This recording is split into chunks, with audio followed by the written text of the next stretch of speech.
রাধে রাধে, জয় শ্রীকৃষ্ণ। দেখো বন্ধুরা, আমি ইউটিউবে দেখেছিলাম চিজ বানানো, তো আমি ভাবলাম খুব সহজ, তাহলে আমিও বানিয়ে ফেলি। বাড়িতে তো কিছুটাই জিনিস লাগবে, শুধু ভিনেগার আর দুধ আমার বাড়িতে ছিল, তো আমিও ভাবলাম বানিয়েই ফেলি, দেখি। কিন্তু আমার সাথে পুরোটাই উল্টা ঘটে গেল, কি আর বলা যাবে।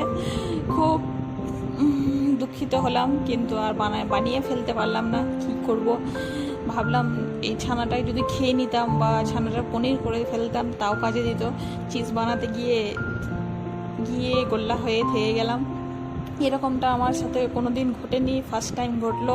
নাহলে ইউটিউবে যাই দেখেছি তাই রান্না করে নিয়েছি, বাট এই জিনিসটাই হলো না। কেন, কিছু ভুল করেছি না কি করেছি জানি না, বাট হলো না। খুব দুঃখিত হলাম। ভাবলাম পিৎজা বানাবো, পিৎজা আর বানানো হলো না, তোমাদের সাথে শেয়ার করতাম। তারপর